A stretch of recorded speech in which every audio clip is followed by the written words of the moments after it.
Welcome back, friends and fellow meat enthusiasts. What I've got here is a whole beef tenderloin. I want to try something out. I start by processing this tenderloin here.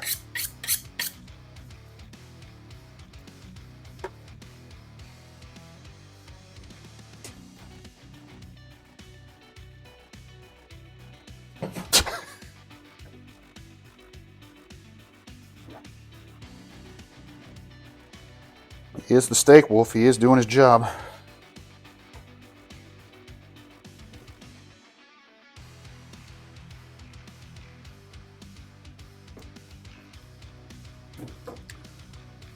So you get this opened up, exposing the fat on the chain. Open up the front down this silver line here. Lay your knife tip right on top of that silver to expose it. Get started just underneath it. Once you got it started, taking just the tip of the knife, further open it up. Keeping tension on the silver.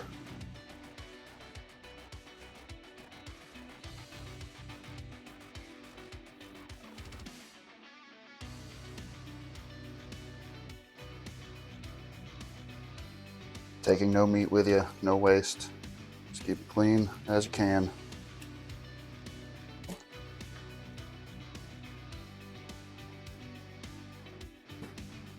I have a canine garbage disposal down here. Then I'll take some of this fat and remove it.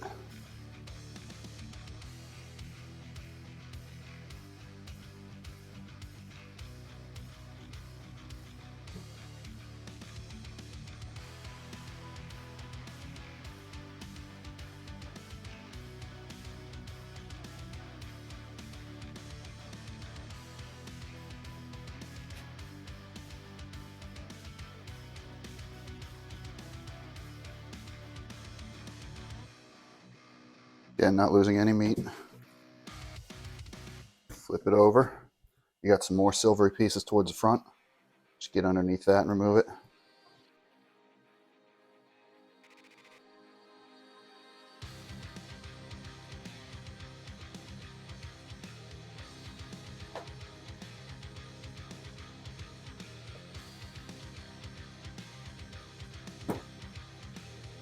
Just take off some of that heavy fat. Don't dig into the meat.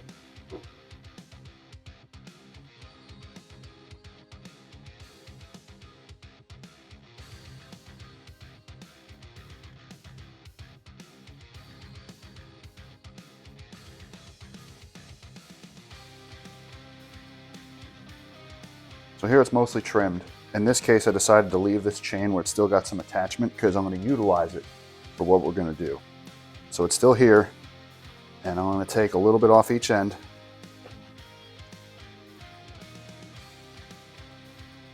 And all of that's going to go to good use, don't worry. I'm going to cut one nice fillet off the end here. And we're going to wrap that in bacon and cook it kind of like your traditional filet mignon, bacon wrapped, to see how it goes. Then with the rest of it, I'm going to cut a pocket.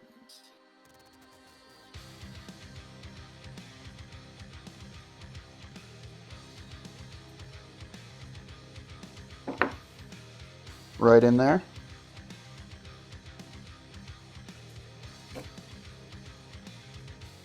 And take some black pepper and just sprinkle it on the inside lightly. Take some garlic powder. And in this case, we're going to do a little bit of oregano.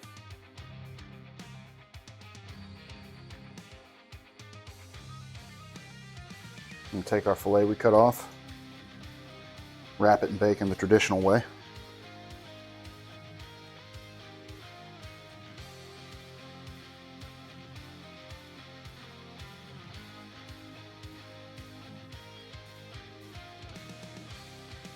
So you take each strip of bacon and you just twist it until it looks like this.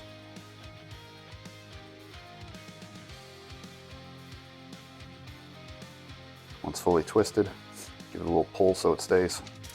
We just set this in the oven at 400 degrees Time varies based on how crispy you want it.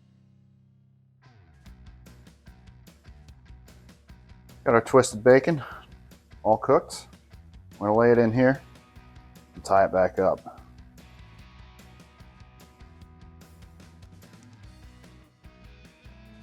It never feels like enough bacon.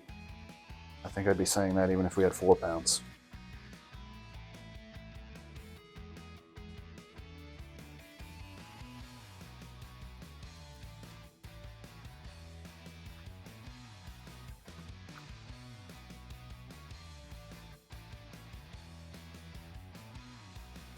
I'm just going to put some strings on it and hold it together.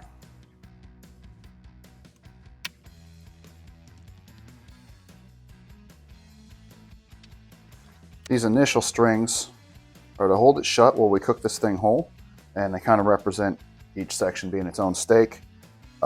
Because we've stuffed it so full of crispy bacon, I'm going to tie each end shut as well. That's what you end up with. We cooked our bacon. We have our delicious bacon grease. We're going to use that to cook some mushrooms and some onions that we're going to top our steak with in the end. I like putting the mushrooms in first to cook the moisture out. Onions will come later.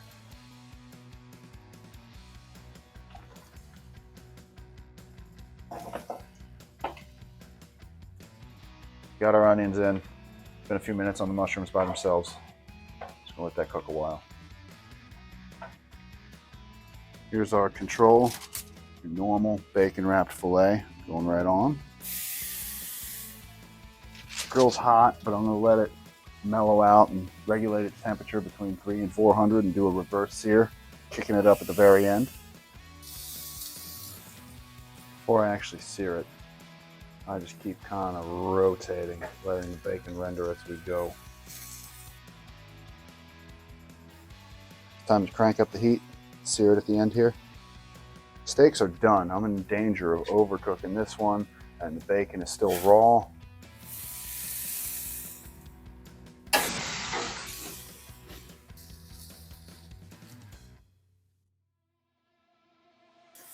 This has got to be done. Taking it off, letting it rest. Had a little fire there. Might work to our advantage. Bacon might actually get crispy. To actually get the bacon done, we had to scorch this thing.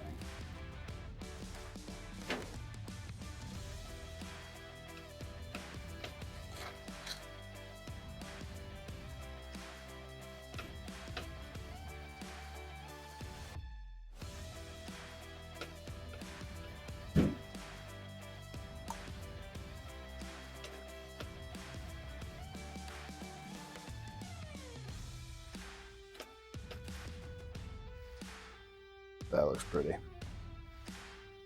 I think we turned out okay with our little experiment here. Got our beef tenderloin steaks. Got our crispy bacon coil stuffed right in the middle. Did pretty good. The end pieces maybe a little overdone, as to be expected when you cook a whole piece like that.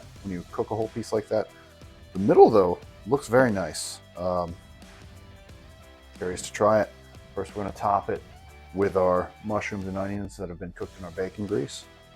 So we're just going to cover these.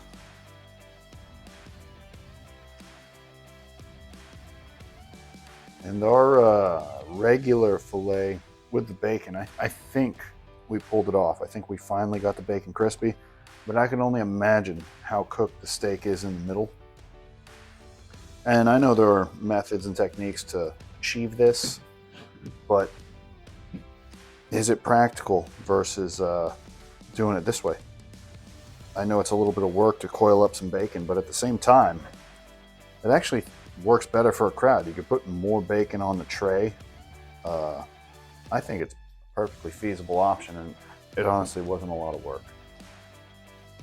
Give it a shot. Here is our traditional filet.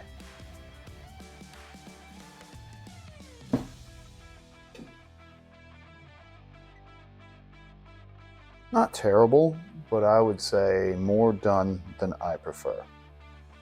Go ahead and try it. Filet, got the bacon. Let's see. Not gonna lie, that's delicious. Wow. So the steak's a little overdone, but the bacon kind of saves it because you don't get that dryness. You don't get that feeling of what a waste. So, okay, I get it. But I'm really curious about this. Now, I don't expect it to adhere together too well, but I think it's going to look nice. Oh yeah, look at that. Crispy bacon stuffed in the middle of a delicious looking fillet. Let's give it a shot. Make sure I got the piece with the bacon in it. Let's see. Okay. As good as the regular one was, it's way better. Cooked to perfection on the middle there. I know we smothered these things so you can't really see it, but it's so much softer, so much more pleasant.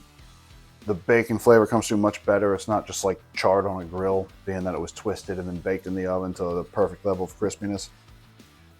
Definitely feasible, definitely worth it. I think you twist up your bacon like that, you stuff your tenderloin, you top it with the mushrooms and onions, and you season it. That is a delicious dish any way you look at it. Well guys, if you like this video, please give it a thumbs up. Subscribe if you haven't already.